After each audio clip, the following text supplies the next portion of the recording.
hasta que todos confiesen, Cristo es Señor.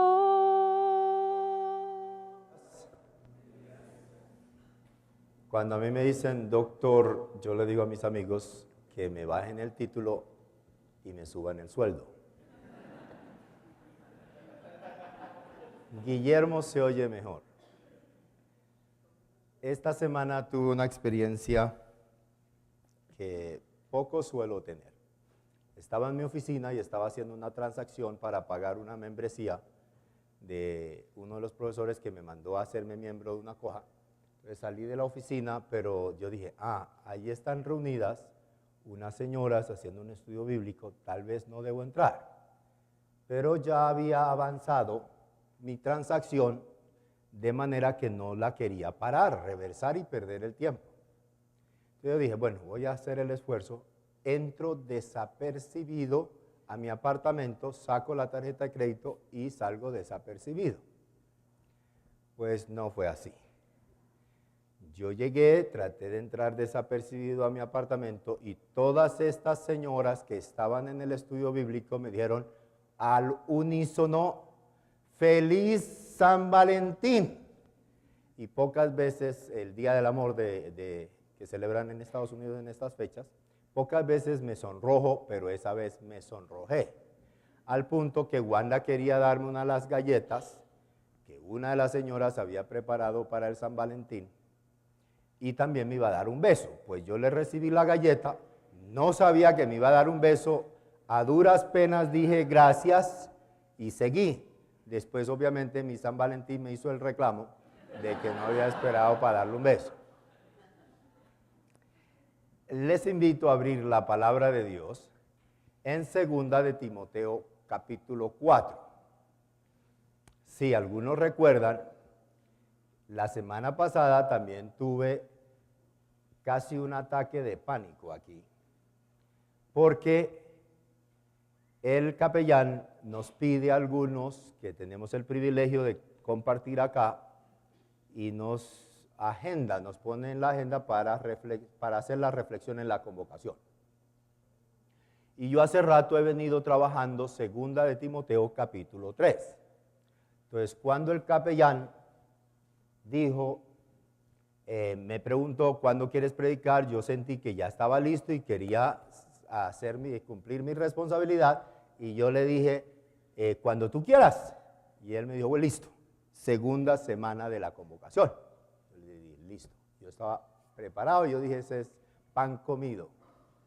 Pues ahí estaba sentado yo, cuando la rectora había pedido cambiar conmigo la fecha porque ella tenía la operación ayer. Ustedes ni yo quisiéramos que ella estuviera aquí teniendo que hacer la presentación. El ataque de pánico se me dio cuando ella nos invitó a abrir 2 de Timoteo. Y yo dije, epa, eso me va a ayudar porque yo tengo 2 de Timoteo 3. Entonces, si predica 1, 2 o 4, pues refuerza el 3. Pues no fue así. Ataque de pánico cuando ella dice 2 de Timoteo capítulo 3 y yo estaba diciendo, ay Señor, ¿qué voy a hacer? Malos los cálculos, esos cálculos son malos. Y yo dije, bueno, si trabaja los primeros versículos, tal vez yo trabajo los segundos. Pues trabajo todo el texto. Y yo dije, rascándome la cabeza, ¿qué haces? Pues predicas el capítulo 4, y eso es lo que vamos a hacer hoy. Vamos a trabajar sobre el capítulo 4. Hablando de Elizabeth, anoche tuve el privilegio, como mi señora Wanda la está cuidando, salió muy bien de la operación, gracias a Dios, muchas oraciones, gracias al Señor. 3 horas y media de operación. Ella ya estaba hablando conmigo, era un poco avanzada la noche, pero estaba bien.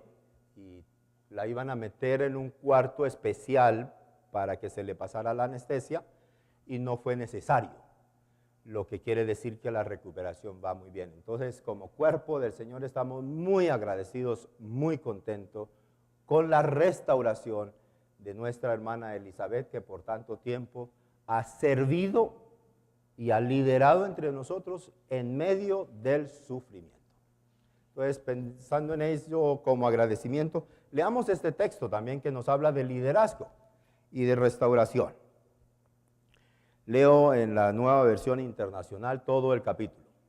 En presencia de Dios y de Cristo Jesús, que ha de venir en su reino y que juzgará a los vivos y a los muertos. Te doy este solemne encargo. Predica la palabra, persiste en hacerlo, sea o no sea oportuno, corrige, reprende y anima con mucha paciencia, sin dejar de enseñar, porque llegará el tiempo en que no van a tolerar la sana doctrina, sino que, llevados de sus propios deseos, se rodearán de maestros que les digan las novelerías que quieren oír. Dejarán de escuchar la verdad y se volverán a los mitos. Tú, por el contrario, sé prudente en todas las circunstancias, soporta los sufrimientos, dedícate a la evangelización, cumple con los deberes de tu ministerio. Yo, por mi parte, ya estoy a punto de ser ofrecido como un sacrificio y el tiempo de mi partida ha llegado. He peleado la buena batalla, he terminado la carrera, me he mantenido en la fe. Por lo demás me espera la corona de justicia que el Señor, el juez justo, me otorgará en aquel día, y no solo a mí, sino también a todos los que con amor hayan esperado su venida. Haz todo lo posible por venir a verme cuanto antes, pues Demas, por amor a este mundo, me ha abandonado y se ha ido a Tesalónica, Crescente, se ha ido a Galacia y Tito a Dalmacia. Solo Lucas está conmigo. Recoge a Marcos, tráelo contigo porque me es de ayuda en mi ministerio. A Tíquico lo mandé a Éfeso. Cuando vengas, trae la capa que dejé en Troas en casa de Carpo. Trae también los libros, especialmente los pergaminos. Alejandro el herrero me ha hecho mucho daño. El Señor le dará su merecido. Tú también cuídate de él porque se opuso tenazmente a nuestro mensaje. En mi primera defensa nadie me respaldó, sino que todos me abandonaron, que no les sea tomado en cuenta. Pero el Señor estuvo a mi lado y me dio fuerzas para que por medio de mí se llevara a cabo la predicación del mensaje y la oyeran todos los paganos, y fui librado de la boca del león. El Señor me librará de todo mal y me preservará para su reino celestial. A Él sea la gloria por los siglos de los siglos. Amén. Saludos a Priscila y a Aquila y a la familia de Onesíforo. Erasto se quedó en Corinto, a Trófimo lo dejé enfermo en Mileto. Haz todo lo posible por venir antes del invierno. Te mandan saludos Eubulo, Pudente, Lino, Claudia y todos los hermanos. El Señor esté con tu espíritu, que la gracia sea con ustedes. Que el Señor añada una bendición a la palabra leída. Tal vez en nuestro teje-maneje de todos los días, de nuestros ministerios, de los estudios, del pastorado, de las responsabilidades, del aseo, de lo administrativo, te sientes agobiado. Y te sientes, ¿y todo este rollo para qué?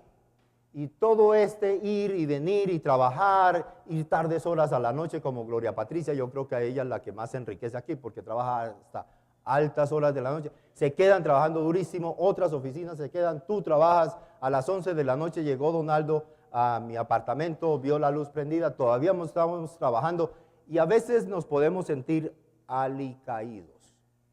¿Todo esto para qué? Y creo que este pasaje nos recuerda la razón de por qué tanto trabajo, tanta lucha, que sí vale la pena seguirle apostando.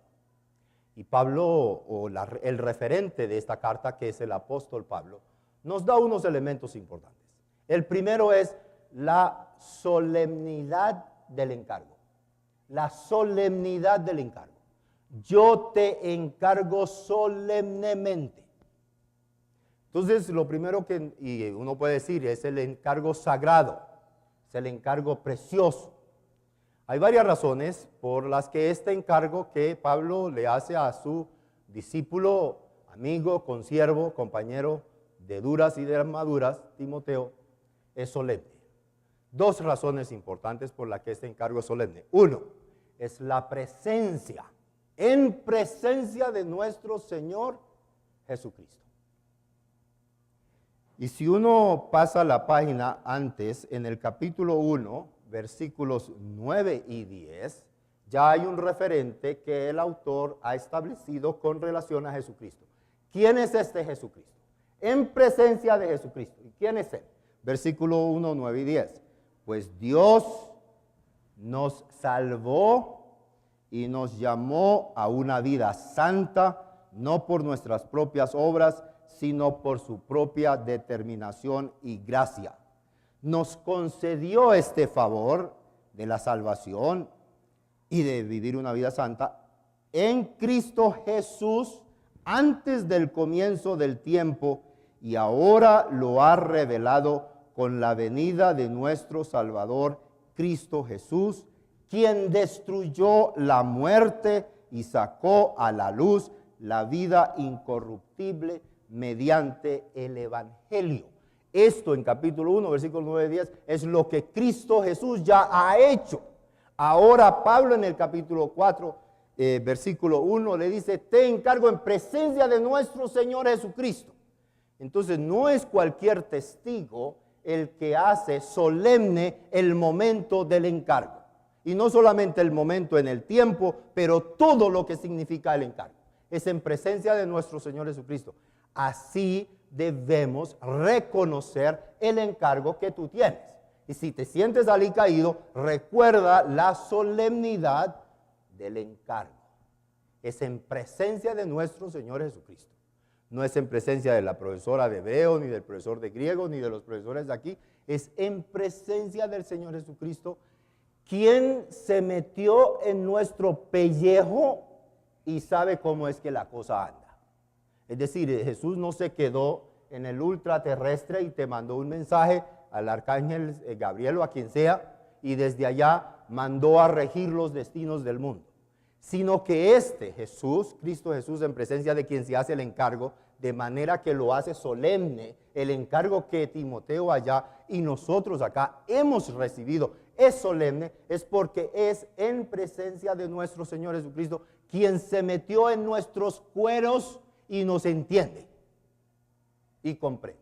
Pero en el capítulo 4, ese Cristo Jesús, quien antes fue el que pagó la cuota, el precio de nuestra salvación, de nuestra redención, para que podamos vivir vidas santas, ahora en el capítulo 4 lo invoca Pablo como juez de todos, de los vivos y de los muertos.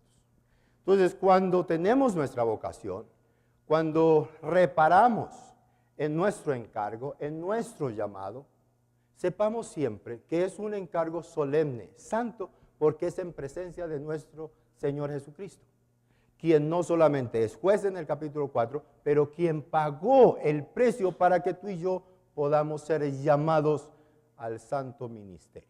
Entonces, si te sientes alicaído por las luchas, por el examen, porque no pasaste y buscar la plata y miles de cosas más, recuerda la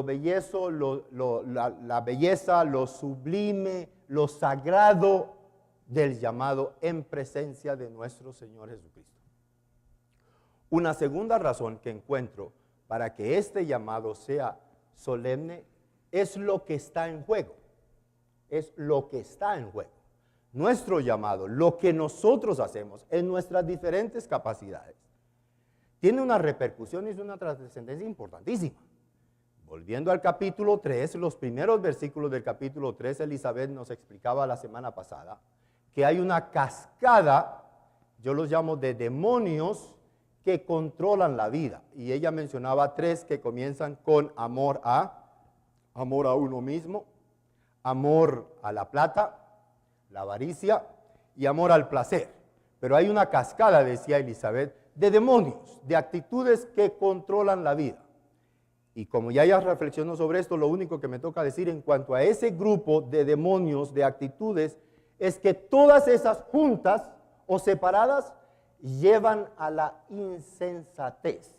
Entonces, lo que está en juego es que las personas tienen la gran opción de entrar por el camino ancho de la insensatez, de la idiotez, de la estupidez, de lo que no satisface.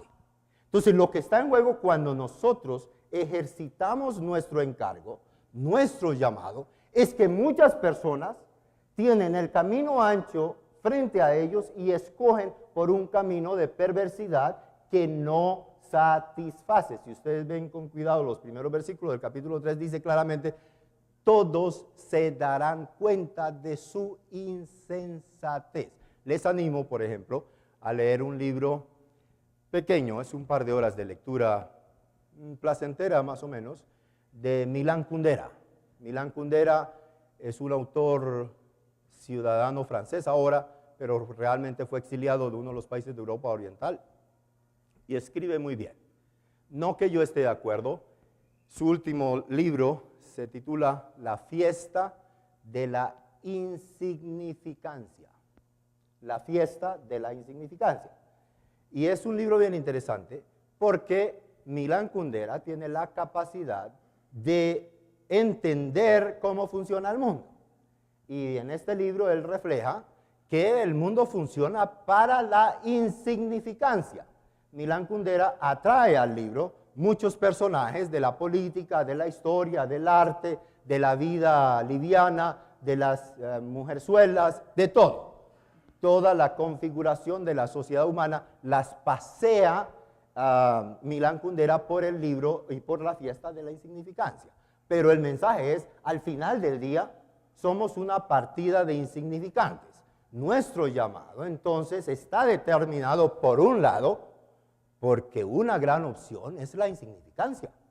Toda la humanidad, todos los poderes, todas las preocupaciones económicas, los avatares de la vida, al final del día, es insignificante. Con razón algunos se pegan un tiro. Entonces, nuestro llamado es solemne, no solamente porque Jesucristo es el juez y actuamos y vivimos en presencia de Él, quien pagó el precio para que dejemos de ser insignificantes, sino que al final del capítulo 3 dice que toda la escritura es inspirada por Dios y útil para varias cosas pedagógicamente en la formación del ser humano, para que el siervo de Dios, la sierva de Dios, ¿qué? Esté enteramente preparada para toda buena obra. Entonces la contraposición a una vida de insignificancia es una vida de buenas obras. ¿Cuáles obras? Toda buena obra. Tú con tus particularidades, Dios te ha dado buenas obras para hacer.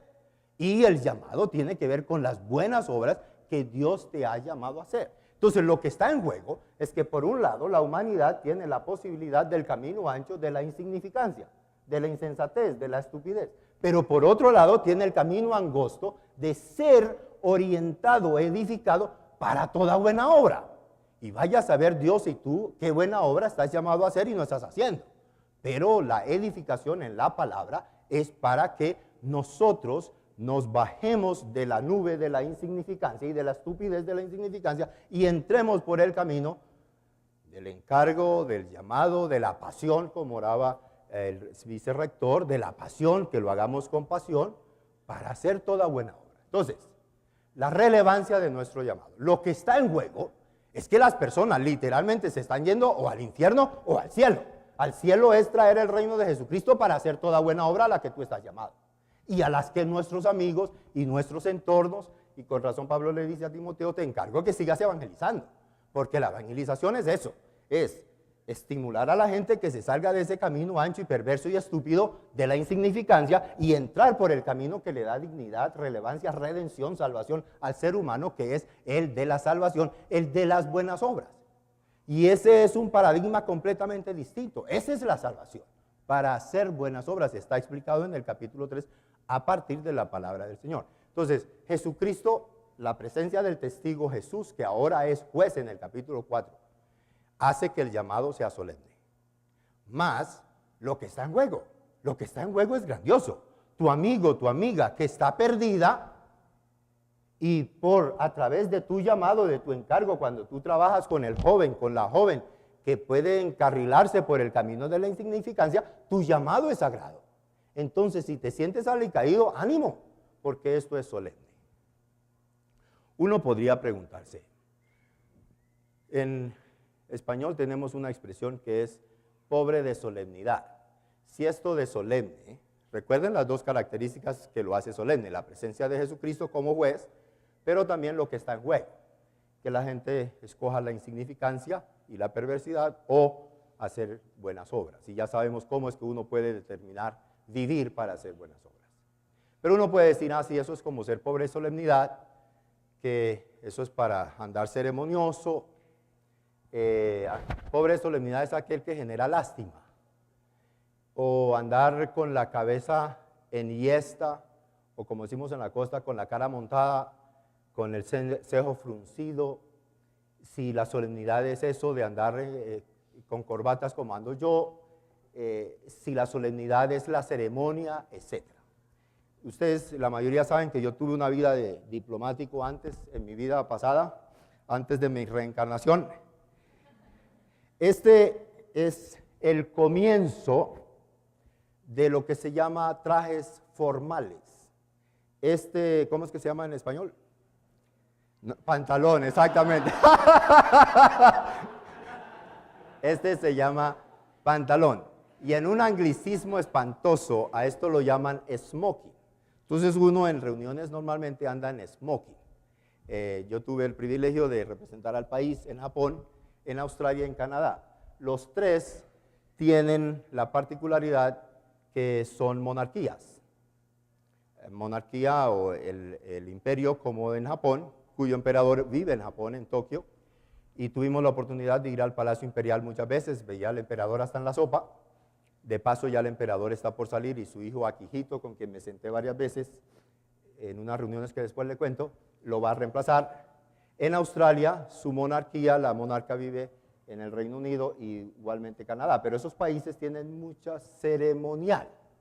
Además de ese pantalón, el smoking, hay otros dos trajes formales, que es el traje de cola o traje leva, que es lo más elegante cuando las personas tienen eventos sociales en las mañanas.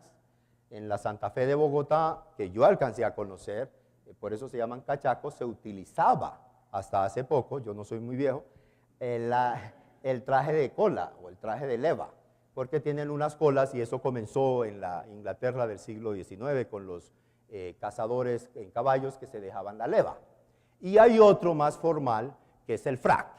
Ya es el traje más formal en la noche para eventos sociales de alto turmequé. Entonces yo llegué a tener los tres, todavía los estoy pagando porque son costosos, pero